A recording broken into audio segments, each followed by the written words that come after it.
Hello, everyone. My name is Tzia Vang, and this is my personal introduction for our forum. So, what I'm going to do here is I'm actually going to read off of the answers that I've written down from the questions that's been listed in the forum, just so that I could give you guys something nice and detailed in my personal introduction. So, I've attended Bethel since fall of 2018.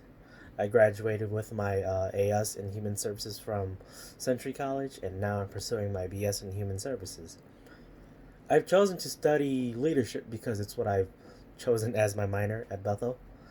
Uh, One specific reason why I agreed to study leadership as my minor here at Bethel is because from my sophomore to senior year of high school, I've always been involved with the youth, so specifically the Hmong youth. Every time I was involved with breakdancing and Hmong New Year events, leadership was always involved somehow because there has to at least be someone that would take on the action and influence, as we've been reading about.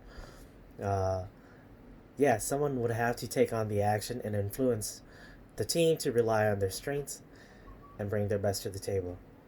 I'm one of the many folks that didn't want to be a leader, but I had to because of a few situations where, yeah, I mean, I've been in a few situations where I haven't, where I had to be a leader for two very main reasons, even though I didn't want to. Um, and one is the team is waiting for someone to step up, and two, the previous leaders have moved on for their own benefit.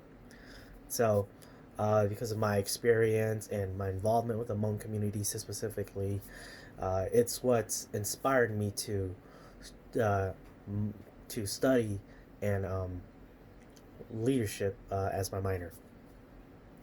So right now I'm currently an employee of Healthies slash Fairview Health Services at St. John's Hospital, which makes me essential. I work in stores and distribution, or better known as supply chain. Items such as masks, gloves, needles, syringes, solutions, etc. Pretty much everything we supply. Stores and distribution pretty much supplies everything.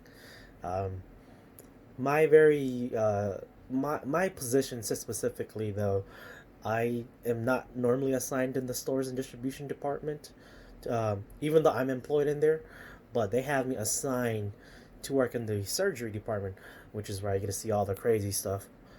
Not really though, because I'm not in the room when they're performing on the patient. What I do is I actually work like a day ahead, or hours ahead, even possibly even minutes at times too. So what I do is I'm the person that gathers all the items, uh, looking at the patient's uh, packet, you would say, and it consists of what they need to perform on that patient.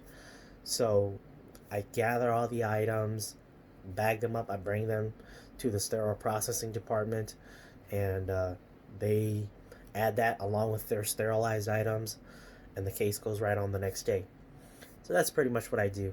So in this case, you could call me an R supplies man. That's what my job is.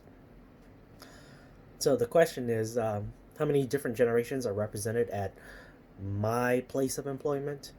I'd say that overall there are four generations represented, except for traditionalists. Um, there was one traditionalist, and he was a housekeeper, but he retired in the summer of 2018, 2 weeks right after celebrating his 50th anniversary on the job. So he worked at St. John's for 50 years, and then he retired 2 weeks afterwards. So if there were any traditionalists at St. John's, I'd say that's probably the only one, but I could be wrong. Um, let's see. Now, do I believe that there are work challenges that are a direct result of generational differences? And what I have for my answer for that is, I honestly believe that it all comes down to the individual's attitude, behavior, and work ethic. And I say this because I've butted heads with some folks in my generation as well. It's often like, look at my involvement with the Hmong community. Um, I like during my time in high school, and I it was one of those situations where all the previous leaders had moved on for their own benefit. So what I had to do was I had to step up, and I had to be the leader. And one thing that I've struggled with a lot of folks in my generation is they give up too easily. Uh, they lack reliability and responsibility, and they're not very good at making decisions.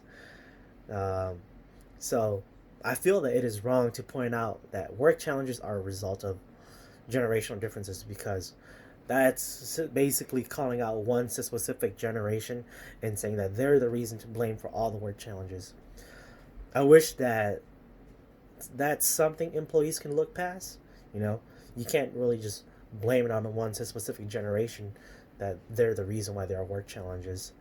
Um, I think one of the biggest problems is people don't adapt, and if someone is having struggles to adapt, I think it's better off if we try to assist them in adapting, not crapping on them that their generation is old fashioned whatsoever. So yeah, so I believe that that's something, and this is just from a professional standpoint. A personal standpoint, that is very different, but we're focusing on a professional standpoint.